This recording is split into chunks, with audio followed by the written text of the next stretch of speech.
Mengapa Israel ini ingin betul mengambil Palestina ini? Apa yang ada di Palestina? Apakah di Palestina itu ada emas? Apakah di Palestina itu ada perak? Mengapa mereka bersemangat betul ingin mengambil Palestina ini? Pada tahun 2007, Al-Faqir Abdul Samad, saya menterjemah satu buku berbahasa Arab, judulnya Tarikh Ad-Diyanah Al-Yahudiyah, ditulis oleh seorang ulama daripada Al-Iskandariyah, Mesir. Di situ dia bagi satu jawaban. Kenapa orang Israel itu amat sangat menginginkan Palestina? Rupanya ada seorang bernama Israel. Israel maknanya dua. Isra abdun. El bahasa Hebrew language, bahasa Ibrani. El artinya Tuhan. Israel artinya hamba Tuhan. Tapi mereka punya makna yang kedua. Israel artinya al-musari' lillah. Al-musari' lillah, orang yang bergulat, orang yang mengalahkan Tuhan. Rupanya Tuhan pernah kalah. Dan ketika Tuhan kalah, lalu Tuhan memberikan hadiah satu petak tanah, dan tanah itu adalah tanah Palestina menurut mereka. Jadi mereka meyakini bahwa ketika Tuhan dikalahkan oleh Israel, maka hadiahnya adalah bumi Palestina. Itulah kenapa mereka amat sangat ingin mengambil tanah itu. Tapi kita pula, Palestina bagi kita adalah hijrahnya Nabi Muhammad sallallahu alaihi wasallam yang dituliskan dalam Al-Qur'an. A'udzubillahi minasyaitonir rajim. Subhanalladzi asra bi'abdihi lailan minal masjidil haram ilal masjidil aqsa alladzi barakna haulah. Dulu semasa belajar di Al-Azhar ada satu subjek namanya Al-Milal wan Nihal. Al-Milal maknanya aliran-aliran keagamaan, wan Nihal agama-agama. Maka salah satu aliran itu disebut dengan Zion. Zion adalah nama satu bukit yang ada di Palestina. Lalu mereka mengambil nama ini sebagai satu gerakan dunia. Dalam bahasa Arabnya disebut dengan As-Sahyuniyah atau Zionis. Mereka ingin mengembalikan Yahudi ke Palestina. Apa yang membuat mereka ingin? Rupa-rupanya mereka meyakini bahwa mereka menunggu-nunggu seorang lelaki. Lelaki itu bernama Mesiah. Dalam bahasa mereka sebut dengan Mesiah. Dalam bahasa Arabnya adalah Al-Masih. Al-Masih diambil dari kata masaha. Masaha artinya disapu. Kita dalam wudhu ada menyapu. Idza qumtum ila shalah, kalau kamu ingin sembahyang, faghsilu wujuhakum, muka dibasuh. Wa aydiyakum ilal marafiq, tangan pun dibasuh hingga ke siku. Tapi kepala dengan telinga tidak dibasuh. Kepala dengan telinga disapu. Wamsahu biru'usikum, disapu. Jadi kenapa dia dikatakan Al-Masih? Kerana dua. Pertama, waktu lahirnya badannya disapu dengan minyak. Yang kedua, setelah dia besar, bila dia tengok orang lumpuh, dia sapu. Orang yang lumpuh boleh tegak berdiri. Bila nampak orang buta, dia sapu. Orang buta boleh menengok. Bila nampak orang mati, dia sapu. Dan orang mati pun boleh tegak berdiri. Dia tunjuk tanah, ya ard umbuti, wahai tanah tumbuh tanaman. Dia tunjuk langit, ya sama imtiri, turunkan hujan. Dia tunjuk orang mati, ya mayyit qum, orang mati tegak berdiri. Maka dia disebut dengan Al-Masih. Tapi Al-Masih ini ada yang original. Itulah dia Al-Masih Isa anak Maryam alaihi salam. Tapi ada Al-Masih satu lagi, macam Isa. Orang Arab bila ada mangkuk, mereka sebut dengan wi'a. Kalau mangkuk ini emas, mereka katakan al-wi'a al-zahabi, mangkuk emas. Tapi kalau mangkuk ini dari perak, tapi dibalur dengan emas, mereka akan mengatakan al-wi'a al-mudajjal. Dia bukan emas, tapi dia nampak macam emas, maka dia namanya mudajjal. Begitu juga dengan Al-Masih ini. Al-Masih yang betul-betul Al-Masih, dia adalah Al-Masih Isa anak Maryam. Tapi ada yang macam Al-Masih, bentuknya macam Al-Masih, macam mukjizat Al-Masih, tapi dia bukan Al-Masih. Itulah dia Al-Masih Ad-Dajjal. Sebenarnya mereka sedang menunggu Al-Masih Ad-Dajjal. Kita pula sebelum salam, kita minta perlindungan kepada Allah dari Al-Masih Ad-Dajjal. Allahumma inni a'udzubika min adzabi jahannam wa min adzabil qabri wa min fitnatil mahya wal mamat wa min syarri fitnatil masihid Dajjal. Kita minta tolong pada Allah supaya jauh daripada Dajjal. Mereka menunggu-nunggu Dajjal. Kenapa mereka ingin menunggu Dajjal? Sebab menurut mereka, bila Al-Masih Dajjal ini datang, maka nanti kambing akan berdamai dengan serigala. Semua akan hidup tenang. dan mereka akan menjadi penguasa dunia. Selain daripada Yahudi Israel adalah ghaim. Ghaim adalah keledai tunggangan. Jadi sebenarnya sesiapa saja pun yang bukan Yahudi, dia hanya akan menjadi keledai. Dan mereka ini adalah agama yang juga sebagai suku bangsa, yang juga sebagai sebuah negeri. Kita Islam, agama kita, tapi bangsa kita Melayu. Dan kita tinggal duduk, ada Melayu di Sumatera, ada Melayu di Semenanjung, ada Melayu di Kalimantan, Borneo. Melayu tersebar di beberapa negara. Tapi Yahudi tiga. Yahudi sebagai agama, Yahudi sebagai bangsa, Yahudi sebagai negeri. Mereka ingin mewujudkan ketiga-tiga ini menjadi satu. Kami bangsa Yahudi, kami agama Yahudi, dan kami punya negeri Yahudi. Itulah keinginan mereka. Maka mereka sedang menantikan raja mereka. Raja mereka adalah Al-Masih Ad-Dajjal. Dan Al-Masih Ad-Dajjal ini akan turun kalau syarat-syarat ini mereka penuhi. Kata Syekh Fargallah dalam subjek Al-Milal wan Nihal. Maka yang pertama diminta oleh Al-Masih Ad-Dajjal ini adalah semua Yahudi kembali kepada bumi Israel. Mereka mengatakan itu bumi punya dia dan semua akan kembali. Rupa-rupanya mereka tiada punya negeri. Sama macam nasib orang Kurdi. Kurdi ada di Turki, Kurdi ada di Irak, Kurdi ada di beberapa belahan bumi. Syekh Amin Al-Kurdi, mursyid tarekat Naqsabandiyah di Mesir, orang Kurdi, tapi duduk di Mesir. Syekh Muhammad Said Ramadan Al-Buti, orang Kurdi, tapi duduk di Suriah.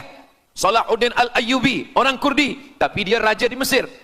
Mereka pun di seluruh dunia ada, tapi mereka tak ada punya negeri. Maka mereka ingin mengambil Palestina, mereka ingin kembali ke negeri yang menurut mereka inilah adalah hadiah daripada Tuhan, kerana Tuhan kalah bertarung dengan nenek moyang mereka bernama Israel menurut hikayat mereka. Yang ini semuanya adalah asatirul awalin, hanya dongeng-dongeng nenek moyang mereka zaman silam.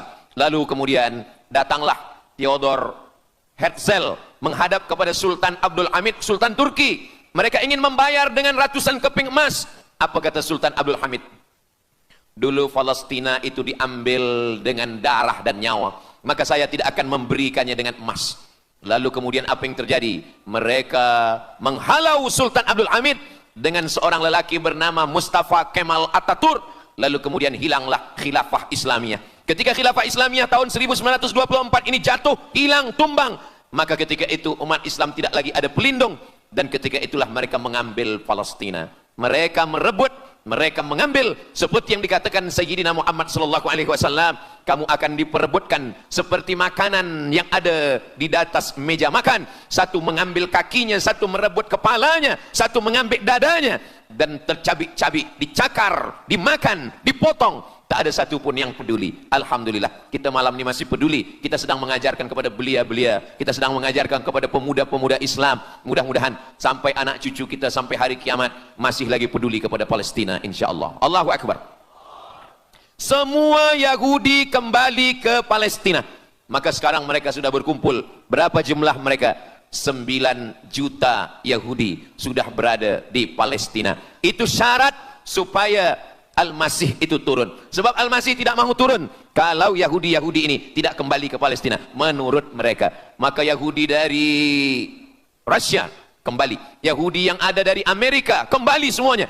Dari mulai tahun 1946 sampailah hari ini 2025, tahun hadapan 2026, 80 tahun lamanya mereka sudah berkumpul menunggu kedatangan Al-Masih dengan cara berkumpul. Dan mereka yang datang ini hanya keturunan Yahudi dari puak ibunya saja. Yahudi ini tidak menerima dari puak ayah. Jadi kalau ada ayahnya Yahudi, emaknya tak Yahudi, dia tiada diterima. Sebab mereka guna dari puak ibu. Maka bila ibunya Yahudi, maka dia akan diterima. Ada satu Yahudi yang tidak diterima, Yahudi Falasha dari Afrika. Yahudi Falasha ini datang, mereka dari Ethiopia, mereka menyeberang ke Sudan, dari Sudan mereka masuk ke Mesir, dan mereka datang ke Palestina. Mereka pun nak masuk juga, tapi mereka tertolak. Sebab dia mengaku Yahudi, tapi kulit dia hitam. Saya tak tahu di tempat kita, tapi di tempat saya banyak juga Yahudi, namanya Yahudi pesek. Kulit dia hitam, hidung dia pesek, tapi otak dia Yahudi. Ini lebih berbahaya lagi. Mereka menyebarkan kebencian. Jadi sebenarnya Yahudi adalah makhluk yang paling unsuri, rasisme. Mereka tiada menerima selain daripada Yahudi. Siapapun yang datang ingin mengaku orang Yahudi, kalau ditengok nasabnya tidak sesuai daripada ibu, dia tidak akan diterima. Sedarlah wahai orang yang membela-bela Yahudi. Wahai orang yang membela Yahudi, kalau kamu bukan Yahudi, maka kamu tidak akan diterima. Kerana Yahudi adalah agama, Yahudi adalah bangsa, dan Yahudi adalah negeri. Mereka ingin mewujudkan ini. Maka berdatanganlah Yahudi beramai-ramai, lalu mereka pun turun ke Palestina. Sampai hari ini mereka terus berdatangan. Lalu kemudian yang kedua, syarat Yahudi didatangi oleh Al-Masih, Mesias, mereka mesti menanam tanaman yang hijau. Jadi kalau mereka bayangkan, Al-Masih ini sedang berada di langit, dia selalu memandang ke bawah, dia tengok Yahudi dah berkumpul atau belum. Kalau berkumpul dia tak nak turun. Bila dah berkumpul semua ramai, baru dia turun. Dah berkumpul 5 juta, dia belum juga turun. Dah berkumpul 9 juta, dia belum juga turun. Rupanya yang kedua, dia ingin supaya tanah Palestina itu hijau. Bila nanti dah hijau semua, baru dia turun. Dan tanaman yang hijau itu pun dia yang memilihkan tanamannya. Tanamannya adalah yang disebutkan Nabi 14 abad silam, Syajaratul Gharqad. Nanti semua akan membela umat Islam. Sampai-sampai batu berkata, apa kata batu? Ya abdallah, wahai hamba Allah, hadza Yahudi khalfi, ini di belakang saya ada Yahudi, faktulhu, bunuhlah dia. Kata Nabi, jangankan manusia, batu pun membela umat Islam. Batu akan berkata, ya abdallah, wahai hamba Allah, hadza Yahudi, ini di belakang saya ada Yahudi, faktulhu, bunuh dia. Tapi ada satu yang membela mereka. Siapa dia? Syajaratul Gharqad, pokok kayu Gharqad. Allah menunjukkan sampai hari ini mereka menanam pokok Gharqad ini. Saya belajar ke Mesir tahun 1998. Musim panas tahun 1999, saya pergi ke satu kawasan bernama Aris. Selepas itu pergi ke sebuah kota, kota ini bernama Rafah. Rafah ini dibagi dua, setengah diambil oleh Yahudi, setengah lagi diambil oleh Mesir. Dari sempadan ini kita boleh menengok hijau. Lalu saya pun bertanya kepada ulama yang mendampingi kami, Tuan Syekh, itu pokok apa yang hijau?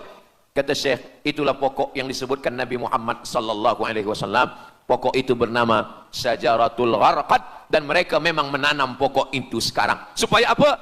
Supaya Al-Masih menengok dari atas, bila dia tengok dah hijau, dia pun akan turun menurut keyakinan Yahudi. Yahudi sudah berkumpul 9 juta orang. Pokok Gharqad sudah ditanam, sudah. Ada lagi. Apa dia?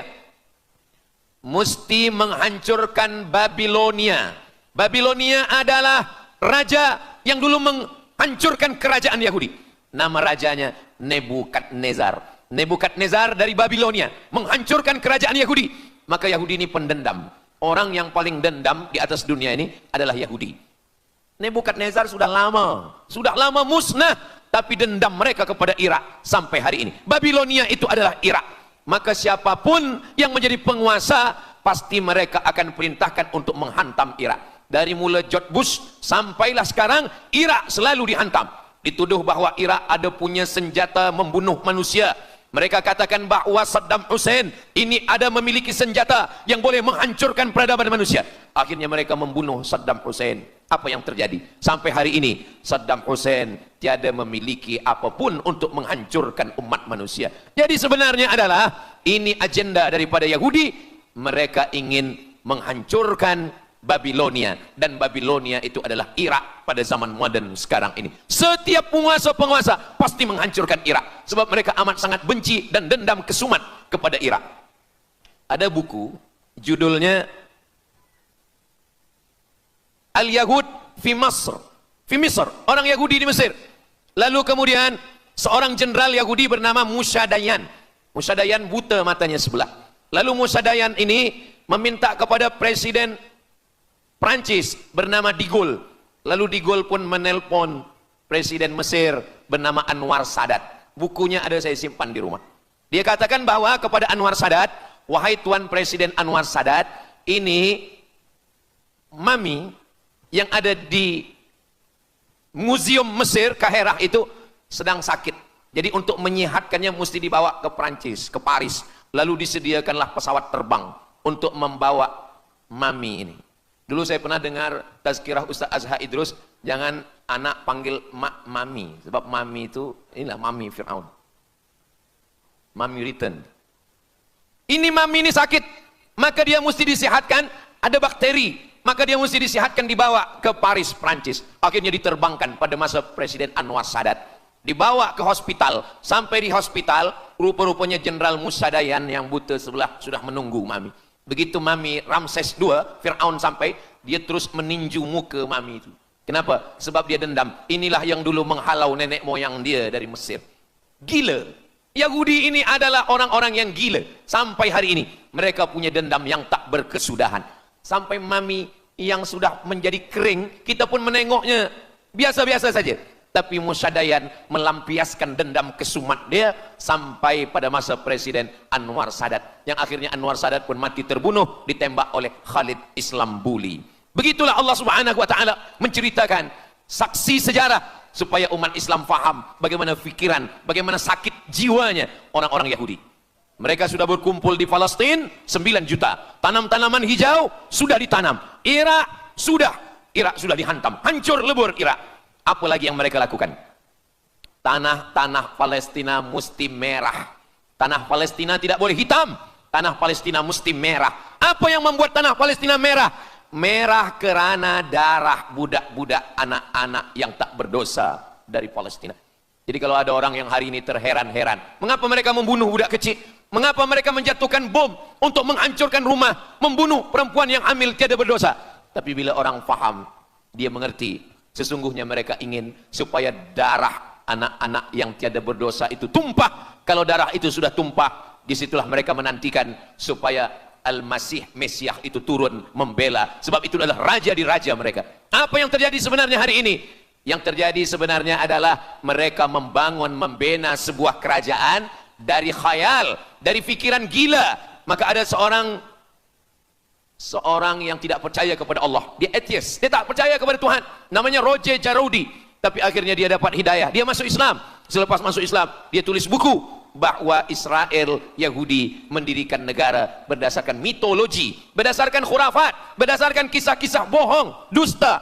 Tapi mereka percaya dengan dusta itu. Lalu kemudian Roger Jaroudi ditangkap oleh pemerintah Prancis, dimasukkan ke dalam penjara. Bukunya diterjemahkan ke dalam bahasa Arab, diterjemahkan ke dalam bahasa Melayu. Roger Jaroudi, bagaimana orang Yahudi Israel membina kerajaan negara berdasarkan khayal, berdasarkan tipu, berdasarkan dusta, berdasarkan mitologi, berdasarkan asatirul awalin, dongeng-dongeng daripada nenek moyang mereka dulu. Lalu kemudian hari ini kita sudah menengok darah itu sudah tumpah merata-rata di tanah Palestina. Kenapa Al-Masih, Mesiah belum juga turun? Kenapa belum datang juga Mesiah yang mereka tunggu itu? Rupanya ada syarat lagi yang belum. Apa dia? Mereka mesti membina satu yang disebut dengan Haikal Sulaiman, Temple of King Solomon. Mereka meyakini bahwa raja mereka adalah Solomon, dan dia ada sebuah kuil yang mereka sebut, mereka tulis bukunya, Temple of King Solomon. Di mana letaknya? Letaknya adalah di atas Al-Masjidil Aqsa. Mereka ingin menghancurkan Al-Masjidil Aqsa, diratakan dengan tanah. Nanti mereka akan bina Temple of King Solomon. Selepas itu mereka siapkan satu kerusi singgasana. Selepas itu nanti barulah turun Al-Masih, Mesiah yang dijanjikan menurut mereka. Yang semuanya ini adalah dusta, bohong, tipu daripada Zionis, kerana mereka ingin menguasai dan mereka ingin membuat sebuah negara yang sangat besar, yang negara itu disebut dengan The Great Israelian, Israel Raya. Dia dari 2 sungai. Biasanya orang membuat map itu rahasia. Map biasanya rahasia yang disimpan. Tapi orang Yahudi Israel, mereka buatkan mapnya di dalam bendera mereka. Kita membuat sesuatu yang rahasia kita simpan, tapi mereka membuat satu garis biru di atas, satu lagi garis biru di bawah. Yang di atas itu adalah sungai Nil di atas, dan yang di bawah itu adalah sungai Efrat. Sungai Nil di atas, Afrika Utara, Mesir. Sungai Efrat di bawah, sungai Efrat ada di Irak. Lalu di tengah itu ada bintang segi 6. Apa maknanya?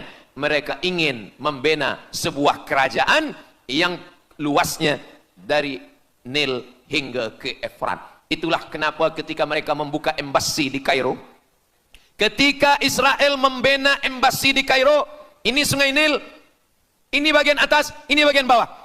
Kerajaan Mesir membagi embasi Israel tanah di bawah sungai Nil. Mereka tidak mau. Mereka ingin membina embasi di atas Sungai Nil. Kenapa mereka tidak mau membina embasi di bawah Sungai Nil? Karena menurut mereka di bawah Sungai Nil adalah negeri kami. Orang membina embasi hanya di luar daripada kerajaannya. Jadi sebenarnya menurut pengakuan mereka, Mesir yang ada sekarang, semua yang ada di bawah Nil hingga ke Efrat Irak, itu adalah kerajaan mereka. Yang kalau mereka mewujudkan itu nanti, mereka akan menjadikan semua manusia ini sebagai keledai tunggangan. Alhamdulillah, itu disampaikan oleh Syekh Fargallah. Lalu kemudian kami membacanya, mempelajarinya, beliau bacakan di kelas, dan hari ini saya amat sangat bersenang hati. Tapi kita tetap susah hati dengan Palestina. Saya merasa senang hati sebab saya boleh menyampaikannya kepada para belia pemuda muslimin muslimat yang hadir malam ini. Macam mana suara saya, jelas tak jelas? Jelas. Yang saya sampaikan ini boleh faham? Alhamdulillah. Yang tak faham, nanti faham sendiri insyaAllah. Begitulah Allah Subhanahu wa ta'ala. Saya dulu pernah berjumpa dengan Syekh Muhammad Jibril. Lalu kemudian saya tanya Syekh Muhammad Jibril, Syekh, kenapa Allah membinasakan kaum Ad, kaum Samud, kaum Madian? Wa ila Samuda akhahum Salihah, wa ila Madiana akhahum Syuaiba, wa ila Adin akhahum Huda. Madian, Samud, Ad, semuanya musnah. Iram dzatil imad. Iram, hilang semuanya. Tapi kenapa Yahudi ini masih ada sekarang? Kenapa Allah tak musnahkan? Kata Syekh Muhammad Jibril, Allah Maha Kuasa untuk memusnahkan Yahudi, Israel. Senang saja bagi Allah. Innama amruhu idza arada syai'an ayyakula lahu kun fayakun. Yahudi Israel mati semua rata dengan tanah. Satu jeritan malaikat mati mereka semua. Allah goncangkan bumi, habis mereka ditelan bumi. Ya bunayya, wahai anakku, kalaulah Israel Yahudi ini mati, lalu kamu masuk surga dengan apa, kata dia. Sebenarnya Allah masih menyisakan Yahudi ini supaya kita berjuang. Sekarang ada umat Islam yang amat sangat lemah. Dia bukannya ikut berjuang, tapi melemahkan perjuangan orang. Bila ada umat Islam yang berkumpul beramai-ramai, solidariti tentang Palestina, dia berkata, katanya Allah Maha Kuasa, kenapa Allah tak binasakan? Dulu, arsalna alaihim tayran ababil, datang burung ababil, tarmihim bi'ijaratin min sijil. Mana ababil sekarang? Kenapa Allah tak kirimkan ababil? Saya pun pernah tanyakan ini kepada masyayikh, Syekh, kenapa Allah tak kirimkan ababil? Dulu ketika Abdul Muttalib memegang kunci Ka'bah, masa itu tak ada orang beriman. Abdul Muttalib bersendirian, lalu kemudian dia datang ke Ka'bah, dia letakkan kunci itu. Ya Allah, inna lihadzal baiti rabban yahmih. Saya sendiri seorang saja, saya tak sanggup untuk menolong Ka'bah. Inna lihadzal baiti rabban yahmih. Ka'bah ini ada pemiliknya, Ka'bah ini ada pelindungnya, Allah akan melindungi. Itulah mengapa Allah mengirimkan alam tara kaifa fa'ala rabbuka bi ashabil fil alam yaj'al kaidahum fi tadlil. Kenapa Allah kirimkan tayran ababil? Karena tidak ada orang beriman, hanya Abdul Muttalib sendiri. Tapi sekarang 2 miliar orang beriman yang bersyahadat asyhadu an la ilaha illallah wa asyhadu anna muhammadan rasulullah. Itulah kenapa Allah tidak mengirimkan tayran ababil. Itulah kenapa Allah tidak membuatkan goncangan. Itulah kenapa. Tapi sedikit banyak Allah mulai menurunkan pertolongannya. Kalau sudah datang pertolongan Allah Subhanahu wa taala, idza jaa nasrullah, kalau sudah datang pertolongan Allah, idza jaa nasrullah wal fath, kemenangan. Wa ra'aitan nasa yadkhuluna fi dinillahi afwaja. Insyaallah, alaysa subuhu biqarib. Subuh tak lama lagi. Pertolongan Allah pasti datang. Nasrum minallah wa fathun qarib. Hasbunallah wa ni'mal wakil. Ni'mal maula wa ni'man nasir. Wala haula wala quwata illa billahil aliyil azim. Kalau kita seorang cikgu, kalau kita seorang ulama, sampaikanlah kepada umat. Sebagai seorang ayah, sampaikan kepada anak. Sebagai seorang ahli keluarga, kita mesti ingatkan, buatkan baju dengan lambang, simbol, bendera penderitaan Palestina. Kalau kita menonton dengan keluarga di rumah, tontonkan bagaimana penderitaan anak-anak di Palestina.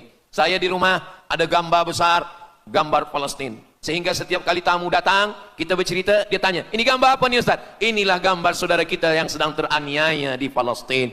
Malam ini kita guna sorban, kita pakai sorban yang mengingatkan kita kepada Palestina. Apapun yang kita lakukan, jangan lupa menyampaikan khutbah Jumat, kunut nazilah, Allahumma ansuril Islam wal muslimina fi Palestina.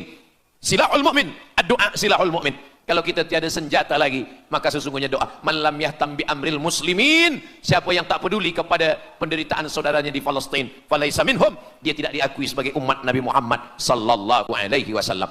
Orang beriman bukan setakat sembahyang subuh, zuhur, asar, maghrib, isya. Orang beriman bukan setakat ditengok berapa kali dia ke Baitullah haji dan umrah, tapi orang beriman bagaimana perasaan dia kepada saudaranya. Maka kata Nabi SAW, la yu'minu ahadukum, kamu tidak beriman, kalaupun kamu beriman belum sempurna, hatta yuhibba li akhi, sampai engkau sayang kepada saudaramu. Ma yuhibbu li nafsih, sayang kepada saudara seperti sayang pada diri sendiri. Kalau anak saudara kita di Palestina teraniaya, kita lebih teraniaya. Kalau pipi kita dicubit sakit, begitu juga dengan saudara kita di Palestina. Kita memang hidup pada zaman yang susah, yang payah. Beruntunglah datuk nenek moyang kita 100 tahun yang lampau, mereka selamat dari fitnah ini. Tapi kita pun tak boleh mengutuk nasib. Mengapa saya hidup sekarang? Kenapa kami hidup tahun 1447 ini ya Allah? Tentu ada hikmahnya. Allah hidupkan kita hari ini. Kenapa saya tak hidup zaman Nabi? Kalau ada pemuda belia sekarang datang kepada Ustaz Abdul Somad, Ustaz Somad, kenapa saya tak hidup zaman Nabi? Kalau saya hidup zaman Nabi mungkin saya baik. Kamu yang komplain kepada Allah, kalau kamu hidup zaman Nabi mungkin tidak ikut Nabi, ikut Abu Lahab, ikut Abu Jahal. Kita dihidupkan Allah hari ini, kita masih bersama dengan guru kita, Al-Fadhil Ustaz Azhar Idrus. Kita masih bersama dengan orang-orang baik, orang mulia. Alaikum bil jamaah. Kata Nabi SAW, man syadza syadza finnar, jangan bersendirian, sendirian masuk neraka. Kita mesti berjamaah. Alhamdulillah, yang ada kuasa dengan kuasanya, yang ada fatwa dengan fatwanya, yang ada ilmu dengan ilmunya. Bagi penuntut-penuntut, pelajar-pelajar, tonton, buat video, buat apapun yang boleh kita buat, share, gambar, semuanya itu ada tanggung jawab kita di hadapan Allah Subhanahu wa taala. Kullukum ra'in, setiap kamu pemimpin, hadap ke Baitul Maqdis 17 hingga 18 bulan. Sampai akhirnya pada bulan Sya'ban turun ayat, qad nara taqalluba wajhika fis sama', kami menengok wajah engkau menghadap ke arah langit. Fawalli wajhaka syatral masjidil haram, hadapkanlah wajahmu ke arah Masjidil Haram. Lalu Nabi pun menghadap ke arah Masjidil Haram. Selepas itu sahabat datang beramai-ramai menjumpai Nabi Muhammad SAW. Ya Rasulullah, bagaimana saudara kami yang sembahyang, yang solat 16 bulan, 17 bulan, 18 bulan, dia menghadap ke Palestina, apakah solatnya diterima Allah? Turun ayat, wa ma kana Allahu liyudhi'a imanahum. Tafsirnya, wa ma kana Allahu liyudhi'a salatahum. Allah tidak menyia-nyiakan sembahyang mereka. Allah tidak menyia-nyiakan solat mereka.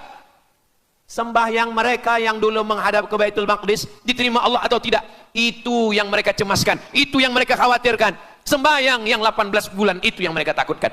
Bagaimana kita sekarang? Bagaimana sembahyang saudara kita? Bagaimana puasa mereka? Bagaimana musim sejuk? Mereka sejuk. Bagaimana mereka tak boleh makan, tak boleh minum? Kalau kita sudah berbuat di luar kemampuan kita, kita tidak akan dituntut di hadapan Allah. La yukallifullahu nafsan illa wus'aha. Mudah-mudahan apa yang kita lakukan malam ini, kita bangkitkan semangat jamaah. Selemah-lemahnya adalah doa. Selemah-lemah kekuatan orang beriman adalah melafazkan doa kepada Allah supaya Allah memberikan pertolongan. Tak ada yang susah bagi Allah Subhanahu wa taala. Itulah yang boleh Al-Faqir sampaikan pada malam hari ini, solidariti kita tentang Palestina. Mudah-mudahan ada manfaatnya. Banyak cakap kata yang tak berkenan di hati, menyinggung perasaan, saya memohon maaf beribu-ribu maaf. Mudah-mudahan yang kita lakukan malam ini diridhai Allah Subhanahu wa taala dan boleh kita bawa bekal menghadap Allah. Bila kita mati ditanya oleh Allah, inilah jawaban kita. Kami sudah berkumpul, kami sudah bangkitkan semangat, kami sudah berdoa, kami sudah menjelaskan bagaimana jahat Yahudi. Mengapa Israel ini ingin betul mengambil Palestina ini? Apa yang ada di Palestina? Apakah di Palestina itu ada emas? Apakah di Palestina itu ada perak? Mengapa mereka bersemangat betul ingin mengambil Palestina ini? Pada tahun 2007, Al-Faqir Abdul Somad, saya menterjemah satu buku berbahasa Arab, judulnya Tarikh Ad-Diyanah Al-Yahudiyah, ditulis oleh seorang ulama daripada Al-Iskandariyah, Mesir. Di situ dia bagi satu jawaban. Kenapa orang Israel itu amat sangat menginginkan Palestina? Rupanya ada seorang bernama Israel. Israel maknanya dua. Isra abdun. El bahasa Hebrew language, bahasa Ibrani. El artinya Tuhan. Israel artinya hamba Tuhan. Tapi mereka punya makna yang kedua. Israel artinya al-musari' lillah. Al-musari' lillah, orang yang bergulat, orang yang mengalahkan Tuhan. Rupanya Tuhan pernah kalah. Dan ketika Tuhan kalah, lalu Tuhan memberikan hadiah satu petak tanah. Dan tanah itu adalah tanah Palestina. Menurut mereka. Jadi mereka meyakini bahwa ketika Tuhan dikalahkan oleh Israel, maka hadiahnya adalah bumi Palestina. Itulah kenapa mereka amat sangat ingin mengambil tanah itu. Tapi kita pula, Palestina bagi kita adalah hijrahnya Nabi Muhammad sallallahu alaihi wasallam yang dituliskan dalam Al-Qur'an. A'udzubillahi minasyaitonir rajim. Subhanalladzi asra bi'abdihi lailan minal masjidil haram ilal masjidil aqsa alladzi barakna haulah. Dulu semasa belajar di Al-Azhar ada satu subjek namanya Al-Milal wan Nihal. Al-Milal maknanya aliran-aliran keagamaan. Wan Nihal agama-agama. Maka salah satu aliran itu disebut dengan Zion. Zion adalah nama satu bukit yang ada di Palestina. Lalu mereka mengambil nama ini sebagai satu gerakan dunia. Dalam bahasa Arabnya disebut dengan As-Sahyuniyah atau Zionis. Mereka ingin mengembalikan Yahudi ke Palestina. Apa yang membuat mereka ingin?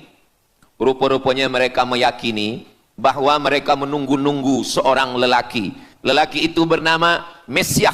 Dalam bahasa mereka sebut dengan Mesiah. Dalam bahasa Arabnya adalah Al-Masih. Al-Masih diambil dari kata masaha. Masaha artinya disapu. Kita dalam wudhu ada menyapu. Idza qumtum ila shalah, kalau kamu ingin sembahyang, faghsilu wujuhakum, muka dibasuh. Wa aydiyakum ilal marafiq, tangan pun dibasuh hingga ke siku. Tapi kepala dengan telinga tidak dibasuh. Kepala dengan telinga disapu. Wamsahu biru'usikum, disapu. Jadi kenapa dia dikatakan Al-Masih? Kerana dua. Pertama, waktu lahirnya badannya disapu dengan minyak. Yang kedua, setelah dia besar, bila dia tengok orang lumpuh, dia sapu. Orang yang lumpuh boleh tegak berdiri. Bila nampak orang buta, dia sapu. Orang buta boleh menengok. Bila nampak orang mati, dia sapu. Dan orang mati pun boleh tegak berdiri. Dia tunjuk tanah, ya ard umbuti, wahai tanah tumbuh tanaman. Dia tunjuk langit, ya sama imtiri, turunkan hujan. Dia tunjuk orang mati, ya mayyit qum, orang mati tegak berdiri. Maka dia disebut dengan Al-Masih. Tapi Al-Masih ini ada yang original. Itulah dia Al-Masih Isa anak Maryam alaihi salam. Tapi ada Al-Masih satu lagi. Macam Isa. Orang Arab bila ada mangkuk, mereka sebut dengan wi'a. Kalau mangkuk ini emas, mereka katakan al-wi'a az-zahabi, mangkuk emas. Tapi kalau mangkuk ini dari perak, tapi dibalur dengan emas, mereka akan mengatakan al-wi'a al-mudajjal. Dia bukan emas, tapi dia nampak macam emas, maka dia namanya mudajjal. Begitu juga dengan Al-Masih ini. Al-Masih yang betul-betul Al-Masih, dia adalah Al-Masih Isa anak Maryam. Tapi ada yang macam Al-Masih, bentuknya macam Al-Masih, macam mukjizat Al-Masih, tapi dia bukan Al-Masih. Itulah dia Al-Masih Ad-Dajjal. Sebenarnya mereka sedang menunggu Al-Masih Ad-Dajjal. Kita pula sebelum salam, kita minta perlindungan kepada Allah dari Al-Masih Ad-Dajjal. Allahumma inni a'udzubika min adzabi jahannam wa min adzabil qabri wa min fitnatil mahya wal mamat wa min syarri fitnatil masihid Dajjal. Kita minta tolong pada Allah supaya jauh daripada Dajjal. Mereka menunggu-nunggu Dajjal. Kenapa mereka ingin menunggu Dajjal? Sebab menurut mereka, bila Al-Masih Dajjal ini datang, maka nanti kambing akan berdamai dengan serigala. Semua akan hidup tenang dan mereka akan menjadi penguasa dunia. Selain daripada Yahudi Israel adalah ghaim. Ghaim adalah keledai tunggangan. Jadi sebenarnya sesiapa saja pun yang bukan Yahudi, dia hanya akan menjadi keledai. Dan mereka ini adalah agama yang juga sebagai suku bangsa, yang juga sebagai sebuah negeri. Kita Islam, agama kita, tapi bangsa kita Melayu. Dan kita tinggal duduk, ada Melayu di Sumatera, ada Melayu di Semenanjung, ada Melayu di Kalimantan, Borneo. Melayu tersebar di beberapa negara. Tapi Yahudi tiga. Yahudi sebagai agama, Yahudi sebagai bangsa, Yahudi sebagai negeri. Mereka ingin mewujudkan ketiga-tiga ini menjadi satu. Kami bangsa Yahudi, kami agama Yahudi, dan kami punya negeri Yahudi. Itulah keinginan mereka. Maka mereka sedang menantikan raja mereka. Raja mereka adalah Al-Masih Ad-Dajjal. Dan Al-Masih Ad-Dajjal ini akan turun kalau syarat-syarat ini mereka penuhi. Kata Syekh Fargallah dalam subjek Al-Milal wan Nihal. Maka yang pertama diminta oleh Al-Masih Ad-Dajjal ini adalah semua Yahudi kembali kepada bumi Israel. Mereka mengatakan itu bumi punya dia dan semua akan kembali. Rupa-rupanya mereka tiada punya negeri. Sama macam nasib orang Kurdi. Kurdi ada di Turki, Kurdi ada di Irak, Kurdi ada di beberapa belahan bumi. Syekh Amin Al-Kurdi, mursyid tarekat Naqsabandiyah di Mesir, orang Kurdi, tapi duduk di Mesir. Syekh Muhammad Said Ramadan Al-Buti, orang Kurdi, tapi duduk di Suriah. Salahuddin Al-Ayyubi, orang Kurdi, tapi dia raja di Mesir. Mereka pun di seluruh dunia ada, tapi mereka tak ada punya negeri. Maka mereka ingin mengambil Palestina, mereka ingin kembali ke negeri yang menurut mereka inilah adalah hadiah daripada Tuhan, kerana Tuhan kalah bertembung, bertarung dengan nenek moyang mereka bernama Israel menurut hikayat mereka. Yang ini semuanya adalah asatirul awalin, hanya dongeng-dongeng nenek moyang mereka zaman silam. Lalu kemudian datanglah Theodor Herzl menghadap kepada Sultan Abdul Hamid, Sultan Turki. Mereka ingin membayar dengan ratusan keping emas. Apa kata Sultan Abdul Hamid? Dulu Palestina itu diambil dengan darah dan nyawa, maka saya tidak akan memberikannya dengan emas. Lalu kemudian apa yang terjadi? Mereka menghalau Sultan Abdul Hamid dengan seorang lelaki bernama Mustafa Kemal Ataturk. Lalu kemudian hilanglah khilafah Islamiyah. Ketika khilafah Islamiyah tahun 1924 ini jatuh, hilang, tumbang, maka ketika itu umat Islam tidak lagi ada pelindung. Dan ketika itulah mereka mengambil Palestina. Mereka merebut, mereka mengambil, seperti yang dikatakan Sayyidina Muhammad sallallahu alaihi wasallam, kamu akan diperebutkan seperti makanan yang ada di atas meja makan. Satu mengambil kakinya, satu merebut kepalanya, satu mengambil dadanya, dan tercabik-cabik, dicakar, dimakan, dipotong. Tak ada satu pun yang peduli. Alhamdulillah, kita malam ini masih peduli. Kita sedang mengajarkan kepada belia-belia, kita sedang mengajarkan kepada pemuda-pemuda Islam. Mudah-mudahan sampai anak cucu kita sampai hari kiamat masih lagi peduli kepada Palestina, insya-Allah. Allahu Akbar. Semua Yahudi kembali ke Palestina. Maka sekarang mereka sudah berkumpul. Berapa jumlah mereka?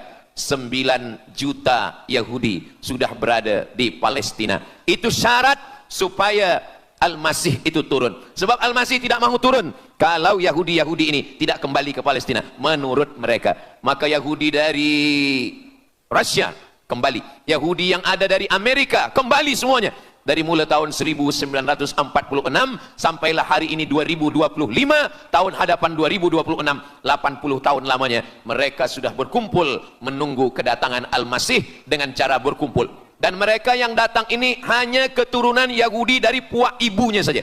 Yahudi ini tidak menerima dari puak ayah. Jadi kalau ada ayahnya Yahudi, emaknya tak Yahudi, dia tiada diterima. Sebab mereka guna dari puak ibu. Maka bila ibunya Yahudi, maka dia akan diterima. Ada satu Yahudi yang tidak diterima, Yahudi Falasha dari Afrika. Yahudi Falasha ini datang, mereka dari Ethiopia, mereka menyeberang ke Sudan, dari Sudan mereka masuk ke Mesir, dan mereka datang ke Palestina. Mereka pun nak masuk juga, tapi mereka tertolak. Sebab dia mengaku Yahudi, tapi kulit dia hitam. Saya tak tahu di tempat kita, tapi di tempat saya banyak juga Yahudi, namanya Yahudi pesek. Kulit dia hitam, hidung dia pesek, tapi otak dia Yahudi. Ini lebih berbahaya lagi. Mereka menyebarkan kebencian. Jadi sebenarnya Yahudi adalah makhluk yang paling unsuri, rasisme. Mereka tiada menerima selain daripada Yahudi. Siapapun yang datang ingin mengaku orang Yahudi, kalau ditengok nasabnya tidak sesuai daripada ibu, dia tidak akan diterima. Sedarlah wahai orang yang membela-bela Yahudi. Wahai orang yang membela Yahudi, kalau kamu bukan Yahudi, maka kamu tidak akan diterima, kerana Yahudi adalah agama, Yahudi adalah bangsa, dan Yahudi adalah negeri. Mereka ingin mewujudkan ini. Maka berdatanganlah Yahudi beramai-ramai, lalu mereka pun turun ke Palestina. Sampai hari ini mereka terus berdatangan. Lalu kemudian yang kedua, syarat Yahudi didatangi oleh Al-Masih, Mesias, mereka mesti menanam tanaman yang hijau. Jadi kalau mereka bayangkan, Al-Masih ini sedang berada di langit, dia selalu memandang ke bawah. Dia tengok, Yahudi dah berkumpul atau belum? Kalau berkumpul dia tak nak turun. Bila dah berkumpul semua ramai, baru dia turun. Dah berkumpul 5 juta, dia belum juga turun. Dah berkumpul 9 juta, dia belum juga turun. Rupanya yang kedua, dia ingin supaya tanah Palestina itu hijau. Bila nanti dah hijau semua, baru dia turun. Dan tanaman yang hijau itu pun dia yang memilihkan tanamannya. Tanamannya adalah yang disebutkan Nabi 14 abad silam, Syajaratul Gharqad. Nanti semua akan membela umat Islam. Sampai-sampai batu berkata, apa kata batu? Ya abdallah, wahai hamba Allah, hadza Yahudi khalfi, ini di belakang saya ada Yahudi, faktulhu, bunuhlah dia. Kata Nabi, jangankan manusia, batu pun membela umat Islam. Batu akan berkata, ya abdallah, wahai hamba Allah, hadza Yahudi, ini di belakang saya ada Yahudi, faktulhu, bunuh dia. Tapi ada satu yang membela mereka. Siapa dia? Syajaratul Gharqad, pokok kayu Gharqad. Allah menunjukkan sampai hari ini mereka menanam pokok Gharqad ini. Saya belajar ke Mesir tahun 1998.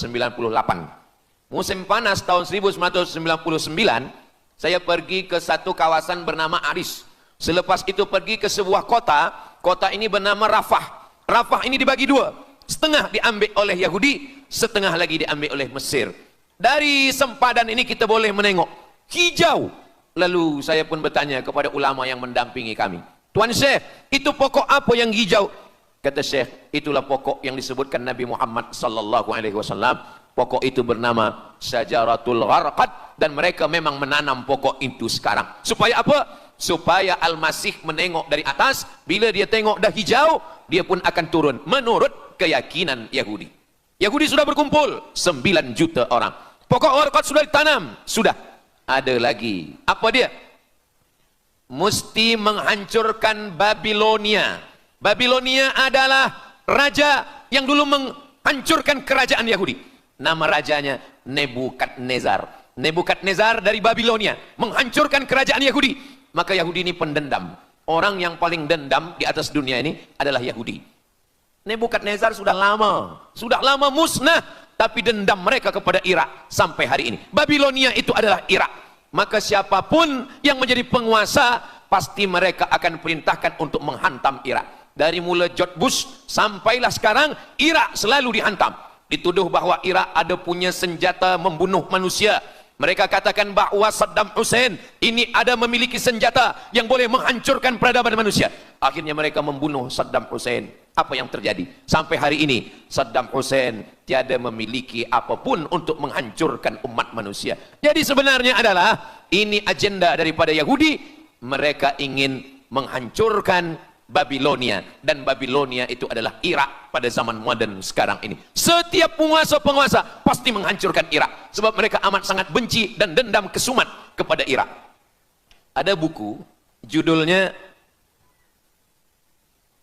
Al-Yahud fi Masr, fi Misr, orang Yahudi di Mesir. Lalu kemudian seorang jenderal Yahudi bernama Musa Dayan. Musa Dayan buta matanya sebelah. Lalu Musa Dayan ini meminta kepada Presiden Prancis bernama De Gaulle. Lalu De Gaulle pun menelpon Presiden Mesir bernama Anwar Sadat. Bukunya ada, saya simpan di rumah. Dia katakan bahwa kepada Anwar Sadat, wahai Tuan Presiden Anwar Sadat, ini mami yang ada di Museum Mesir Kaherah itu sedang sakit. Jadi untuk menyehatkannya mesti dibawa ke Prancis, ke Paris. Lalu disediakanlah pesawat terbang untuk membawa mami ini. Dulu saya pernah dengar tazkirah Ustaz Azhar Idrus, jangan anak panggil mak mami, sebab mami itu, inilah mami Fir'aun.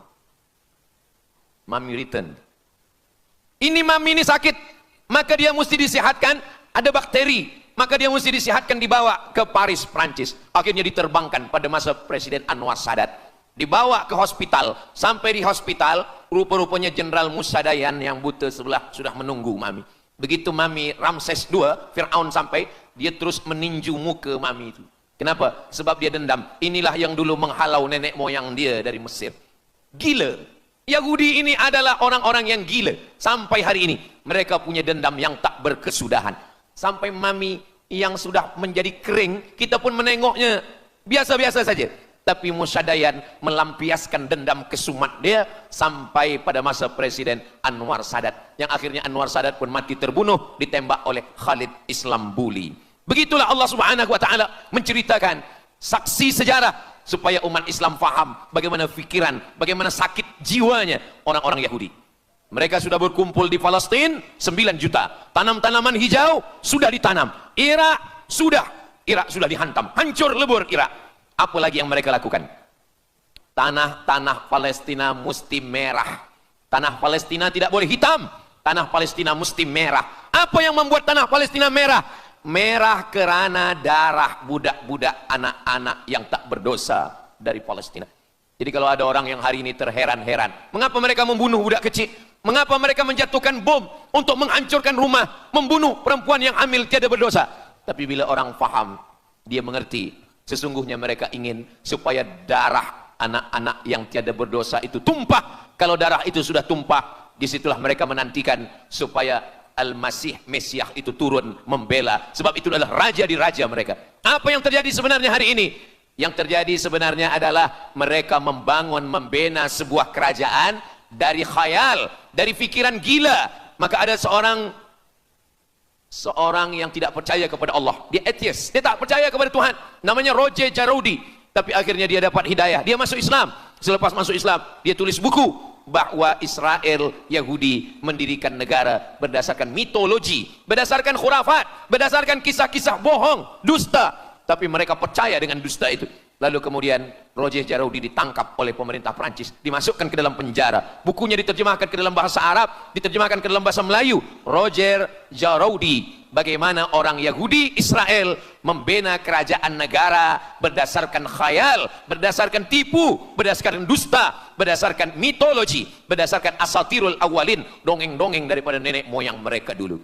Lalu kemudian hari ini kita sudah menengok darah itu sudah tumpah merata-rata di tanah Palestina. Kenapa Al-Masih, Mesiah belum juga turun? Kenapa belum datang juga Mesiah yang mereka tunggu itu? Rupanya ada syarat lagi yang belum. Apa dia? Mereka mesti membina satu yang disebut dengan Haikal Sulaiman, Temple of King Solomon. Mereka meyakini bahwa raja mereka adalah Solomon, dan dia ada sebuah kuil yang mereka sebut, mereka tulis bukunya, Temple of King Solomon. Di mana letaknya? Letaknya adalah di atas Al-Masjidil Aqsa. Mereka ingin menghancurkan Al-Masjidil Aqsa, diratakan dengan tanah. Nanti mereka akan bina Temple of King Solomon. Selepas itu mereka siapkan satu kerusi singgasana. Selepas itu nanti barulah turun Al-Masih, Mesiah yang dijanjikan menurut mereka. Yang semuanya ini adalah dusta, bohong, tipu daripada Zionis, kerana mereka ingin menguasai dan mereka ingin membuat sebuah negara yang sangat besar, yang negara itu disebut dengan The Great Israelian, Israel Raya. Dia dari dua sungai. Biasanya orang membuat map itu rahasia. Map biasanya rahasia yang disimpan, tapi orang Yahudi Israel mereka buatkan mapnya di dalam bendera mereka. Kita membuat sesuatu yang rahasia kita simpan, tapi mereka membuat satu garis biru di atas, satu lagi garis biru di bawah. Yang di atas itu adalah sungai Nil di atas, dan yang di bawah itu adalah sungai Efrat. Sungai Nil di atas, Afrika Utara, Mesir. Sungai Efrat di bawah, sungai Efrat ada di Irak. Lalu di tengah itu ada bintang segi 6. Apa maknanya? Mereka ingin membina sebuah kerajaan yang luasnya dari Nil hingga ke Efrat. Itulah kenapa ketika mereka membuka embasi di Kairo, ketika Israel membina embasi di Kairo, ini sungai Nil, ini bagian atas, ini bagian bawah. Kerajaan Mesir membagi embasi Israel tanah di bawah sungai Nil. Mereka tidak mau. Mereka ingin membina embasi di atas sungai Nil. Kenapa mereka tidak mau membina embasi di bawah sungai Nil? Karena menurut mereka di bawah sungai Nil adalah negeri kami. Orang membina embasi hanya di luar daripada kerajaannya. Jadi sebenarnya menurut pengakuan mereka, Mesir yang ada sekarang, semua yang ada di bawah Nil hingga ke Efrat Irak, itu adalah kerajaan mereka. Yang kalau mereka mewujudkan itu nanti, mereka akan menjadikan semua manusia ini sebagai keledai tunggangan. Alhamdulillah, itu disampaikan oleh Syekh Fargallah. Lalu kemudian kami membacanya, mempelajarinya, beliau bacakan di kelas, dan hari ini saya amat sangat bersenang hati. Tapi kita tetap susah hati dengan Palestina. Saya merasa senang hati sebab saya boleh menyampaikannya kepada para belia pemuda muslimin muslimat yang hadir malam ini. Macam mana suara saya, jelas tak jelas? Jelas. Yang saya sampaikan ini boleh faham? Alhamdulillah. Yang tak faham, nanti faham sendiri insyaAllah. Begitulah Allah Subhanahu wa ta'ala. Saya dulu pernah berjumpa dengan Syekh Muhammad Jibril. Lalu kemudian saya tanya Syekh Muhammad Jibril, Syekh, Kenapa Allah membinasakan kaum Ad, kaum Samud, kaum Madian? Wa ila Samud akhahum Salihah, wa ila Madian akhahum Syuaiba, wa ila Adin akhahum Huda. Madian, Samud, Ad, semuanya musnah. Iram dzatil imad. Iram, hilang semuanya. Tapi kenapa Yahudi ini masih ada sekarang? Kenapa Allah tak musnahkan? Kata Syekh Muhammad Jibril, Allah Maha Kuasa untuk memusnahkan Yahudi, Israel. Senang saja bagi Allah. Innama amruhu idza arada syai'an ayyakula lahu kun fayakun. Yahudi Israel mati semua rata dengan tanah. Satu jeritan malaikat mati mereka semua. Allah goncangkan bumi, habis mereka ditelan bumi. Ya bunayya, wahai anakku, kalaulah Israel Yahudi ini mati, lalu kamu masuk surga dengan apa, kata dia. Sebenarnya Allah masih menyisakan Yahudi ini supaya kita berjuang. Sekarang ada umat Islam yang amat sangat lemah. Dia bukannya ikut berjuang, tapi melemahkan perjuangan orang. Bila ada umat Islam yang berkumpul beramai-ramai, solidariti tentang Palestin, dia berkata, katanya Allah Maha Kuasa, kenapa Allah tak binasakan? Dulu, arsalna alaihim tayran ababil, datang burung ababil, tarmihim bi'ijaratin min sijil. Mana ababil sekarang? Kenapa Allah tak kirimkan ababil? Saya pun pernah tanyakan ini kepada masyayikh. Syekh, kenapa Allah tak kirimkan ababil? Dulu, ketika Abdul Muttalib memegang kunci Ka'bah, masa itu tak ada orang beriman. Abdul Muttalib bersendirian. Lalu kemudian dia datang ke Ka'bah. Dia letakkan kunci itu. Ya Allah, inna li hadzal baiti rabban yahmih. Saya sendiri seorang saja. Saya tak sanggup untuk menolong Ka'bah. Inna li hadzal baiti rabban yahmih. Ka'bah ini ada pemiliknya. Ka'bah ini ada pelindungnya. Allah akan melindungi. Itulah mengapa Allah mengirimkan alam tara kaifa fa'ala rabbuka bi ashabil fil alam yaj'al kaidahum fi tadlil. Kenapa Allah kirimkan tayran ababil? Karena tidak ada orang beriman, hanya Abdul Muttalib sendiri.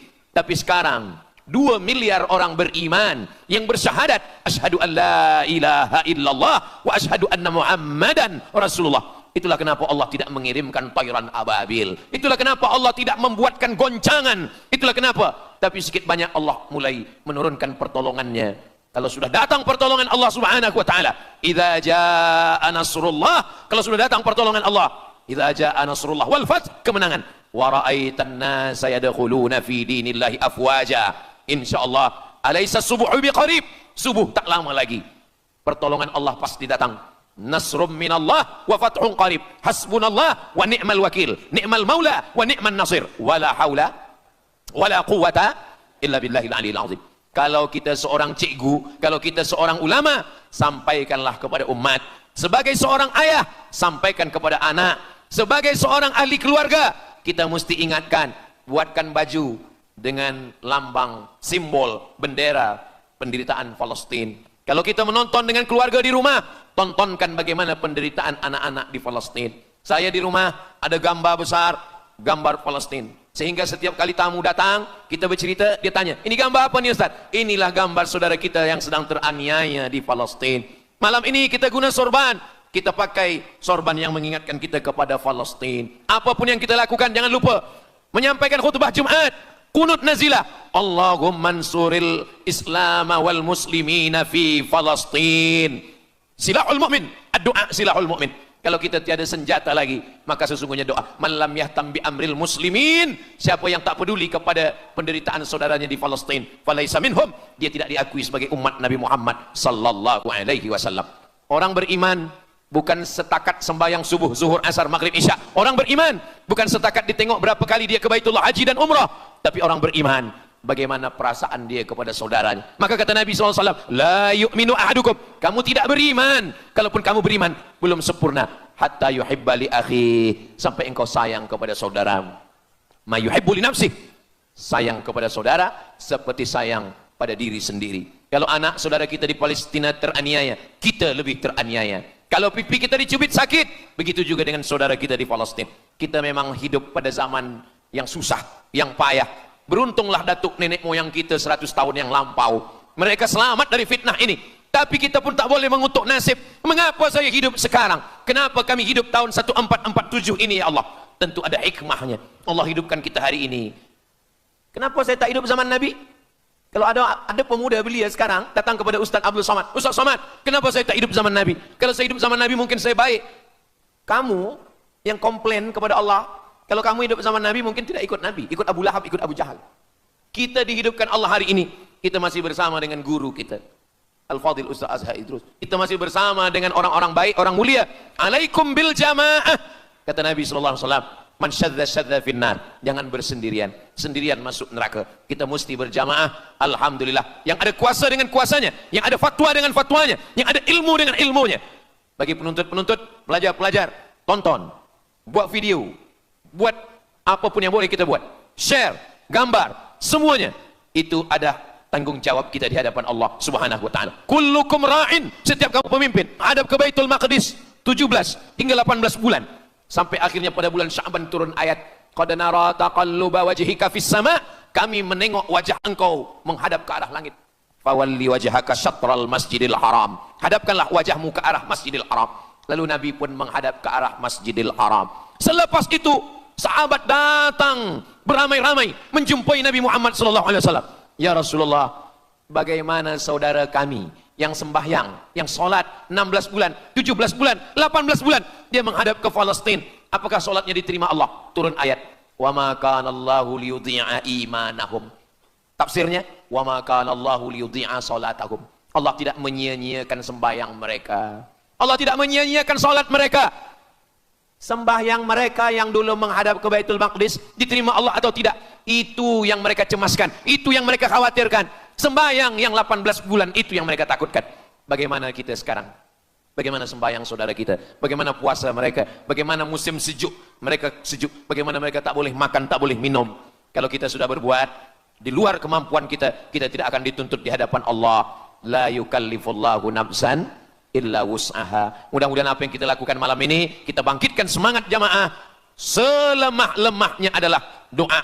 Selemah-lemah kekuatan orang beriman adalah melafazkan doa kepada Allah supaya Allah memberikan pertolongan. Tak ada yang susah bagi Allah Subhanahu wa taala. Itulah yang boleh Al-Faqir sampaikan pada malam hari ini, solidariti kita tentang Palestina. Mudah-mudahan ada manfaatnya. Banyak cakap kata yang tak berkenan di hati, menyinggung perasaan, saya memohon maaf beribu-ribu maaf. Mudah-mudahan yang kita lakukan malam ini diridhai Allah Subhanahu wa taala dan boleh kita bawa bekal menghadap Allah. Bila kita mati ditanya oleh Allah, inilah jawaban kita. Kami sudah berkumpul, kami sudah bangkitkan semangat, kami sudah berdoa, kami sudah menjelaskan bagaimana jahat Yahudi di Palestina. Wailun, celaka. Wailun, nama neraka. Likulli humazatil lumazah, celakalah orang yang suka mengejek-ejek. Kenapa tiba-tiba ayat ini yang Ustadz pilih? Saya udah diejek orang berapa hari ini. Itulah ayat yang saya pilih. Daripada saya mencaci maki di internet, bagus saya bawa ke pengajian.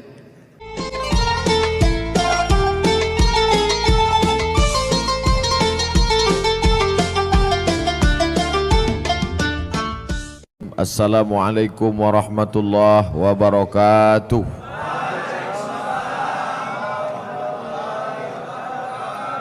Sama-sama kita bersyukur kepada Allah karena malam ini kita diberikan nikmat istiqamah iman dan Islam dengan mengucapkan Alhamdulillahi Rabbil Alamin.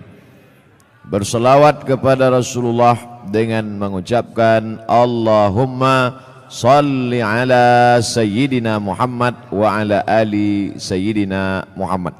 Saya sampaikan materi ini lebih kurang 1 jam 60 menit.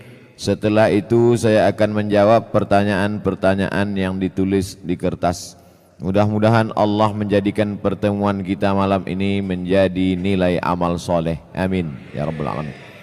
Hadir bersama kita malam ini Al-Mukarram Al-Ustadz Haji Darwin Hasibuan SPDI Qori Internasional.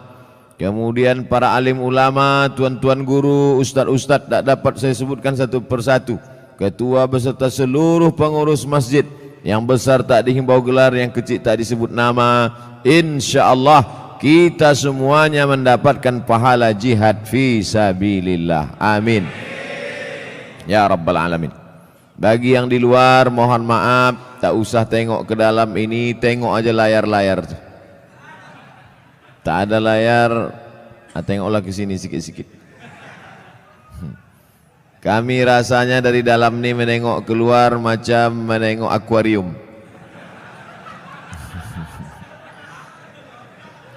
Tapi kami pun yakin dan percaya kalian di luar pun menengok kami macam ikan mas koki. Jadi ternyata kami di luar, kalian di dalam. Kita ini semuanya sama-sama melihat orang dengan cara pandang kita. Kita seringkali menengok orang dengan cara pandang kita, padahal kita disuruh merasakan perasaan orang lain. Betul? La yu'minu ahadukum, kamu tak beriman hatta yuhibba li akhihi, sampai kau sayang kepada saudaramu ma yuhibbu li nafsihi, sama seperti sayang pada diri sendiri. Apa bukti imannya mantap? Karena dia sudah haji, karena ke Makkah, karena sudah bangun masjid, infak sedekah. Betul? Tapi puncak daripada mengukur iman adalah bagaimana merasakan perasaan saudara kita. Susah dia, susah juga kita. Puncak iman adalah ketika tapak kaki orang tertusuk duri, sakit tapak kaki kita. Nah, itu baru sampai pada puncak iman. Puncak iman adalah ketika sakit anak orang, ikut kita merasakan seolah-olah itu anak kita. Nah, itu baru sampai pada puncak iman. Banyak orang menganggap anak orang anak dia, tak masalah. Yang jadi masalah bini orang bini dia, itu masalah. Baik, malam ini kita akan membaca satu surah dalam Al-Quran yang selalu dibaca imam saat sholat. A'udzubillahi minasyaitonir rajim. Wailul likulli humazatil lumazah. Wail artinya celaka. Yang selama ini suka mengejek orang, mencaci maki orang, celaka. Arobahlah, wail. Wail artinya celaka. Makanya Allah Ta'ala menyebut beberapa orang celaka dalam Quran. Wailul lil mutaffifin, celaka orang yang curang memainkan timbangan. Kalau dia belanja ke pasar matanya tajam. Kurang. Kalau dia membaca Quran tak nampaknya mana idgham, ikhfa, qalqalah, gunnah bila gunnah, titik nun macam titik ba. Tapi kalau menengok mata timbangan dipajak, orang Medan bilang pajak, orang Jakarta bilang pasar. Pergilah orang Medan ke Jakarta, mau kemana Pak? Ke pajak. Diantaranya kantor perpajakan.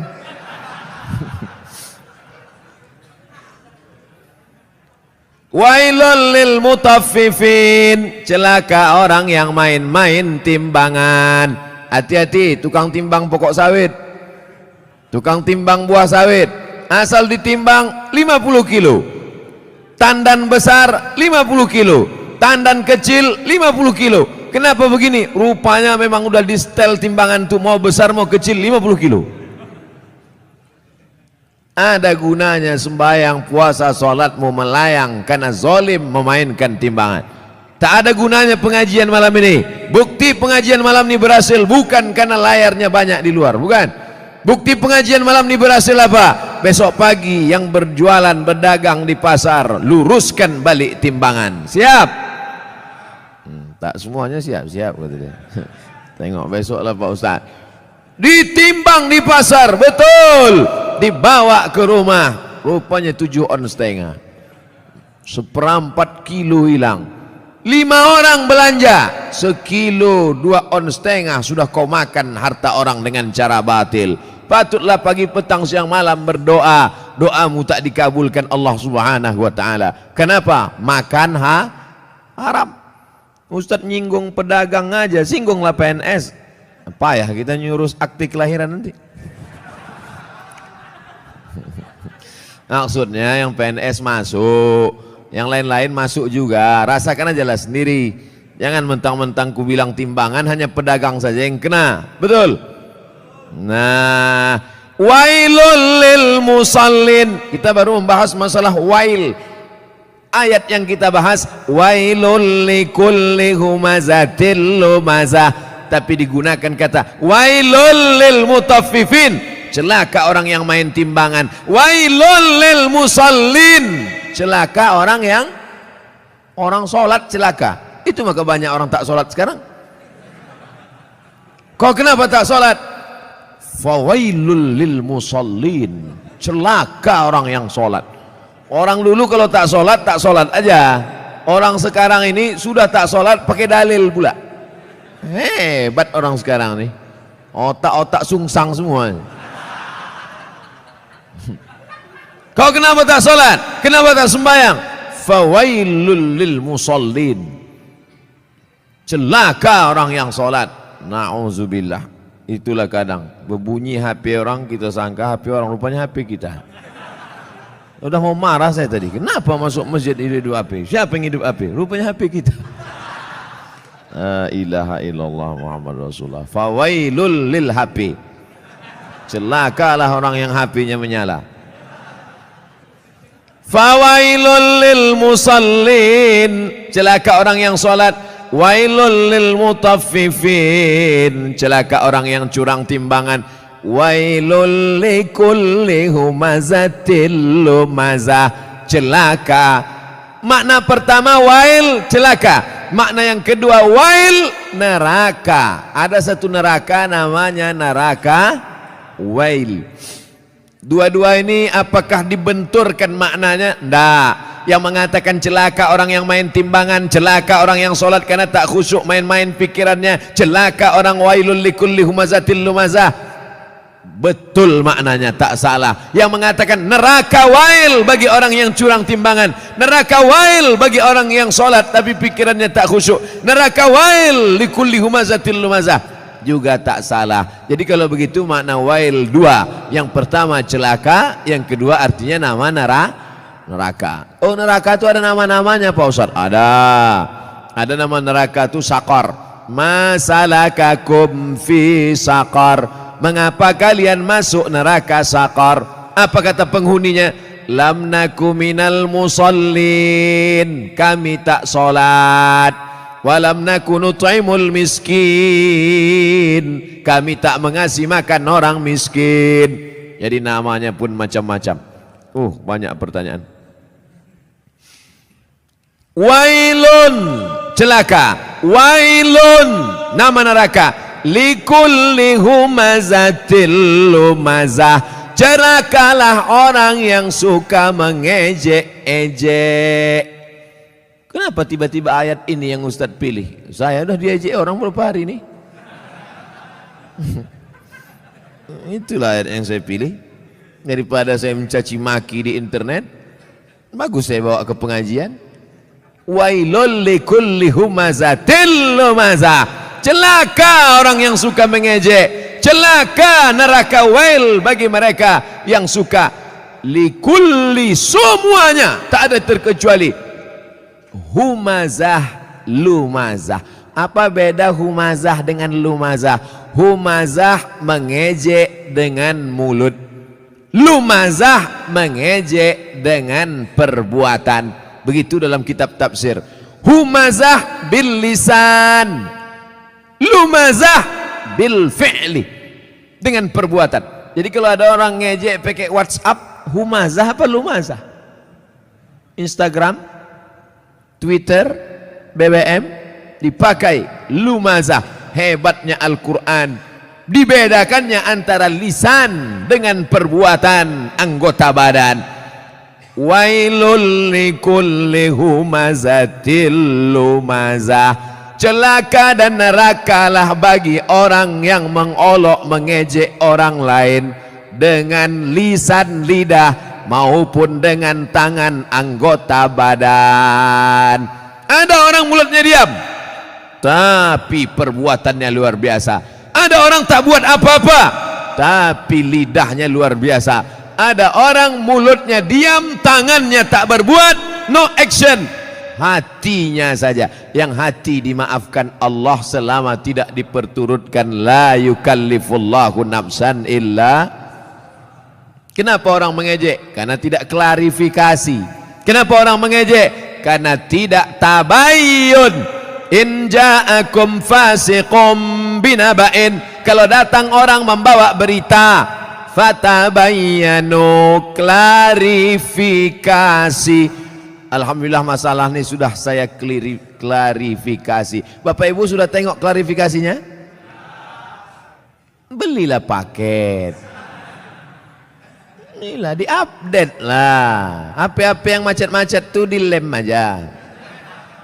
campakkan ke sungai. Saudaraku yang dimuliakan Allah Subhanahu wa taala, kira-kira penjelasan saya itu sudah jelas? Jelas insyaallah. Siapa yang tak jelas betungkik telinganya. Nanti yang mengupload nih di internet, kalian buatlah terjemah di situ. Tungki adalah telinga benanah. Banyak orang yang tak paham itu. Wailul likulli humazatil lumazah. Lalu siapa lagi yang celaka? Kita lanjutkan. Allazi jama'a malau wa'addadah. Saya sebetulnya mau nunjukkan aja, kira-kira masih jauh dari Kori internasional. Tapi sikit-sikit jadilah kan. Apalagi perbuatan orang ini, lidahnya mengejek, tangannya mengejek, perbuatannya mencela. Ada lagi perbuatan yang paling mengerikan. Jama'a, mengumpul, malau, harta, wa'ad, dadah, menghitung. Kerjanya dua aja, ngitung, ngumpul, ngitung, ngumpul, ngitung, ngumpul, ngitung, batuk, mati. Yang ada di otaknya duit, duit, duit, duit. Sampai sembahyang zuhur pun 5 rakaat. Allahu Akbar. At-tahiyatul barakatuh. Berapa harga karet sekarang? Mana? Ini lautan. Allazi jama'a malau wa'addada. Ngumpul ngitung, ngumpul ngitung, ngumpul ngitung. Ada kenikmatan sendiri menghitung-hitung harta itu. Tanah di sana sekian hektar, yang di sini hektar. Tahu kau tanah yang itu luasnya? Tahu. Punya siapa? Punya orang. Na'udzubillah. Tapi saya yakin jamaah masjid Darul Haq, dar rumah, hak benar. Darul Haq, rumah kebenaran. Di sini rumah kebenaran. Lain dari sini salah. Siapa yang mau cari kebenaran datang ke Darul Haq, betul? Lain nama masjid nih. Ada masjid-masjid lain tuh, masjid apa? Masjid Al-Ikhlas. Masjid apa? Masjid At-Taqwa. Ini mantap, bukan nama sembarang nama. Udah sampai itu aja. Dilarang tidur di ruang utama. Oh, karena di sini pakai AC. Patutlah banyak tidur di sini. Ini menunjukkan jamaah Masjid Darul Haq ini orangnya jamaah malau, suka mengumpulkan harta, tapi bukan wa'ad dadah, bukan sekedar kumpul hitung, kumpul kira, mengumpulkan harta dan rajin bersedekah. Kenapa Ustaz tiba-tiba ingat sedekah? Ku tengok orang sedang membagi-bagi kotak. Kotak. Ku sangka kue kotak besar kali. Rupanya kotak infak. Kalian masukkanlah ke dalam. Di dalam ini pakai AC, tentu lebih mahal. Mak, tepuk tangan orang tua. Begitu rupanya orang sakit hati.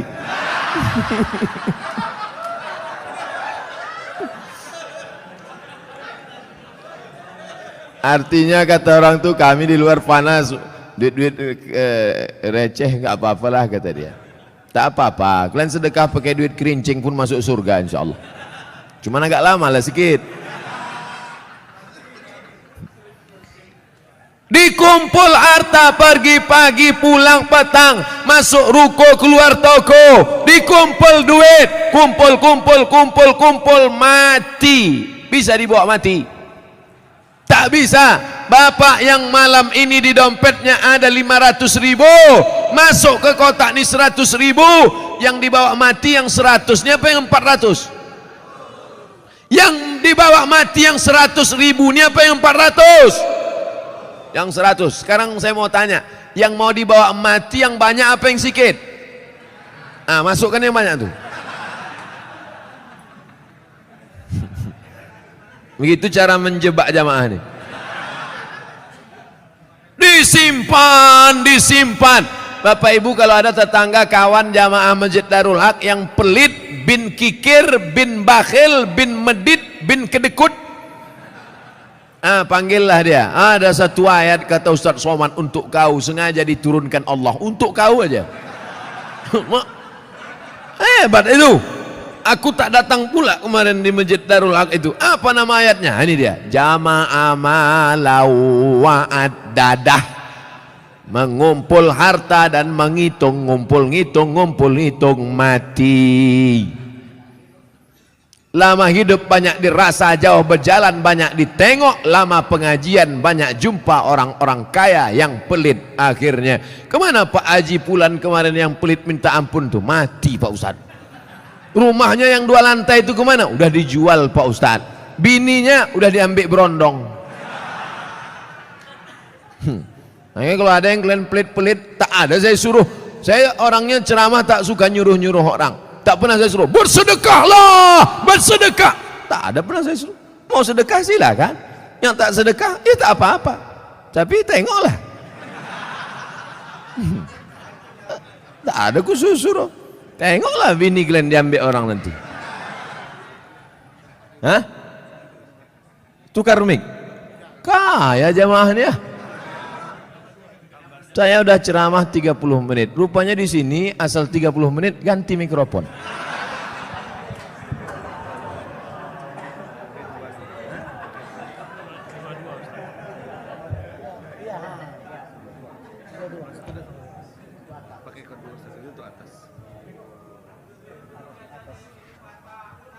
Tes. Tak berbunyi pula. Macam-macam DJ kurasa.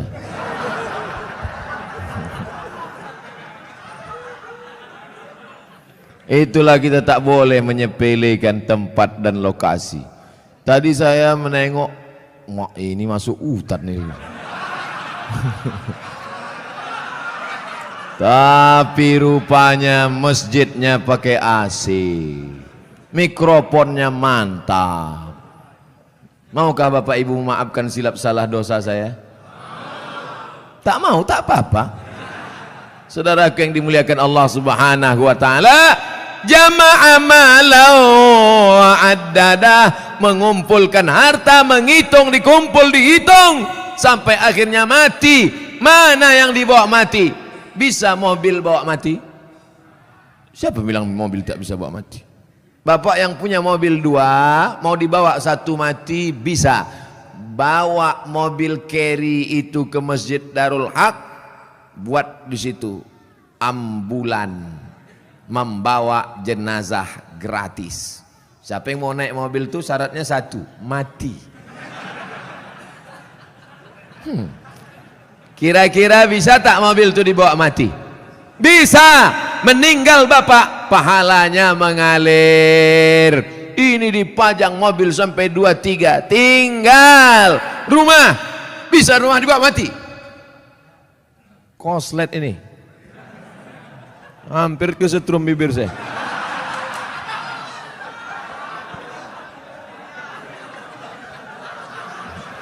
Akan datang kalau ngasih mic ke saya, dites dulu.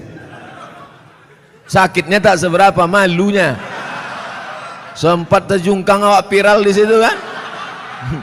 Ustadz Abdul Somad tak jadi ceramah mulut koslet.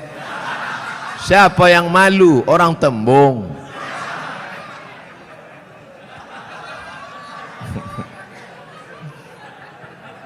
Bapak Ibu yang dimuliakan Allah Subhanahu wa taala, apa yang bisa dibawa mati? Rumah dibangun besar, tinggal. Tapi kau bangun rumah biasa, yang satu kau buat rumah wakaf untuk tahfiz Al-Quran. Setuju? Yang bilang setuju itu yang punya rumah untuk buat tahfiz Quran.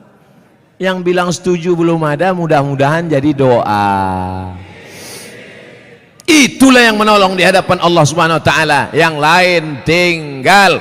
Harimau mati meninggalkan belang, gajah mati meninggalkan gading, manusia mati meninggalkan utang. Oleh sebab itu saya yakin dan percaya jamaah Masjid Darul Haq ini adalah orang-orang yang rajin berinfak dan bersedekah. Sehingga kalau sholat di sini saya yakin tenang. Kenapa tenang sholat di sini? Karpetnya tebal. Asli punya masjid nih kan?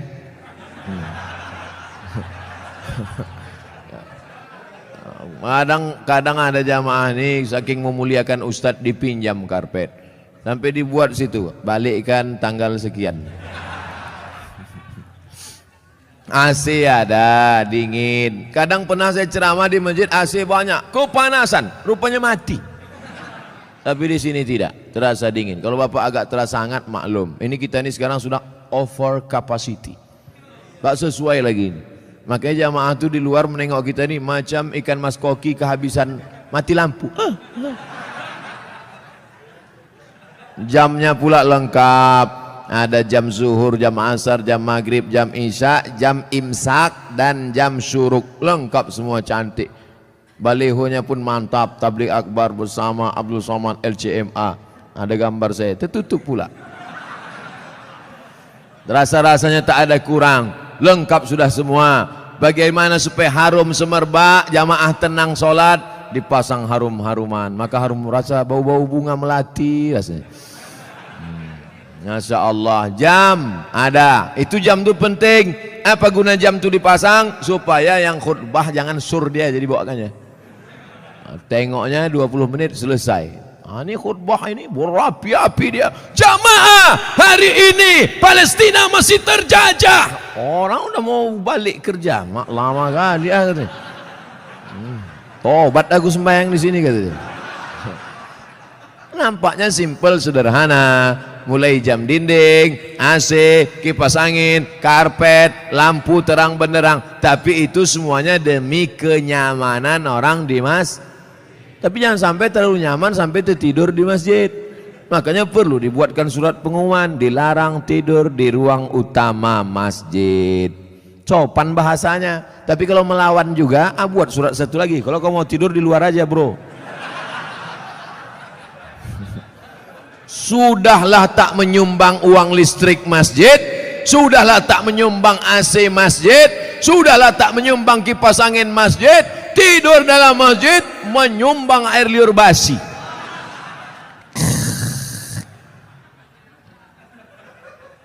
Haram. Kenapa? Karena mengganggu. Imatatul adza anit tariq, perbuatan amal yang paling ringan, membuang yang mengganggu dari tepi jalan. Selalu diterjemahkan dalam hadis membuang duri dari tepi jalan. Imatatul adza, adza bukan duri, sesuatu yang mengganggu di tepi jalan. Kalau membuang yang mengganggu di tepi jalan berpahala, bagaimana dengan orang membuat yang mengganggu di dalam masjid? Bukan jalan, di karpet masjid, di tempat orang sujud, di situlah air liur sambal belacan tumpah. Allahu Akbar. Imam khusyuk, makmum busuk. Yang saya sampaikan ini nampaknya simpel sederhana, tapi kalau tidak dijaga, maka yang sudah dilakukan jamaah Darul Haq baik, bagus, tetap kita jaga ke depan supaya kita tak masuk dalam neraka wail, tak masuk yang dikecam Allah. Jama'a malau wa'addadah. Terus ayat apa lagi? Yahsabu anna malahu akhladah. Yahsabu, dia menyangka, malahu, hartanya itu, akhladah, membuat dia kekal abadi. Rumahku yang besar membuat aku kekal abadi, mobilku yang mewah membuat aku kekal abadi, cincin permataku membuat aku kekal abadi. Maka digalilah kuburan batu di Mesir, ditemukan jenazah perempuan di dalam. Nama perempuan itu Nefertiti. Siapa namanya? Nefertiti, bukan jembatan. Nefertiti, perempuan tercantik, permata-permata, tinggal kering kerontang, semuanya tinggal tak bermakna. Yahsabu anna malahu akhladah. Dia menyangka dengan hartanya dia kekal abadi. Tidak saudaraku, tapi dengan harta orang bisa abadi. Mana contohnya?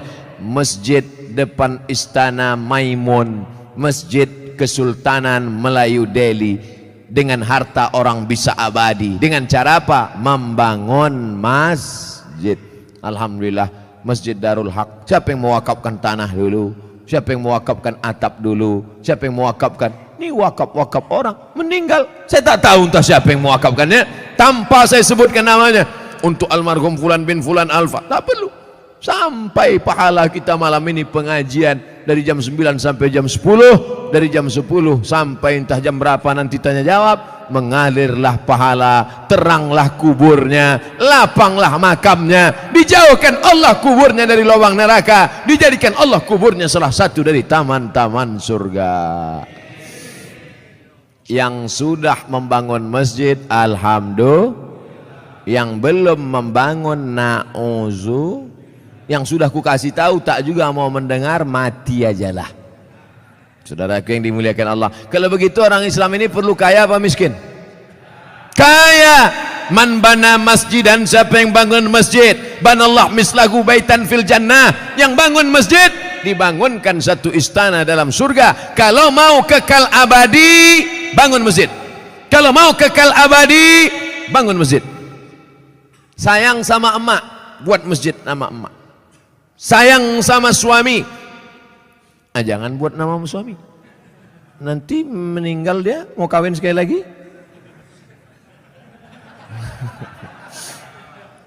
Buatlah nama masjidnya As-Salihin, masjidnya orang-orang soleh. Kau mau sholat kemana? Aku mau sholat ke masjid. Masjid apa namanya? Baitus Soman. Soman itu Allah, bukan saya. Saya ini Abdus Soman, hamba Allah. Ada orang bukan hamba Allah, Abdus Syaiton. Hamba setan. Panggilan set. Saudara yang dimuliakan Allah Subhanahu wa taala, yahsabu anna malahu akhlada, disangkanya dengan hartanya itu dia bisa kekal abadi. Tapi jangan gara-gara ini besok orang jamaah Masjid Darul Haq tak ada yang masuk kerja. Gara-gara apa? Kok tak kerja? Alah, tak ada gunanya. Kita pun akan mati juga nih semua. Jangan. Yang punya kebun tetap bekerja. Dulu orang Tembung ini lebar-lebar kebun tebunya kan. Sekarang masih ada lagi? Tak ada lagi. Udah berubah jadi rumah ruko semua. Yang punya kebun silakan sejauh mata memandang. Yang bisnis dagang toko ruko silakan. Tapi jangan masuk dalam jama'ah malahu wa'addadah. Jangan masuk dalam yahsabu anna malahu akhladah. Tapi dalam golongan apa? Yang membuatkan rumah kos gratis untuk anak-anak yang merantau dari daerah Sumatera Utara, kaya tapi duit tak ada, buatkan rumah kos gratis. Oh, berdatanganlah orang, kami mau gratis pak, syarat dan ketentuan berlaku. Apa syaratnya? IP 3,9 dan 4 saja. IP saya 4, mesti cantik, gatal. Saudara yang dimuliakan Allah Subhanahu wa taala, banyak anak-anak kita di kampung cerdas, IQ-nya tinggi, tapi karena tak ada duit tak bisa sekolah. Berapa sekarang kos di Medan? Yang paling murah kos di Medan berapa? Gope 500.000, itu pun triplek dinding. Nyamuknya tak banyak, 1 ekor, kawannya banyak. Tapi begitu kita sediakan gratis, Masya Allah. Saya kuliah di Al-Azhar dari tahun 1998, pulang 2002. Berapa tahun itu? 4 tahun. 98 pulang 2002. Kuliah gratis, asrama gratis, makan gratis, tiket gratis, disediakan pula lagi setiap bulan beasiswa. Dari mana itu? Wakaf orang Mesir. Kalau orang Saudi Arabia berwakaf maklum, orang Saudi Arabia kaya-kaya, digali tanah mau mencari air, keluar gas. Digali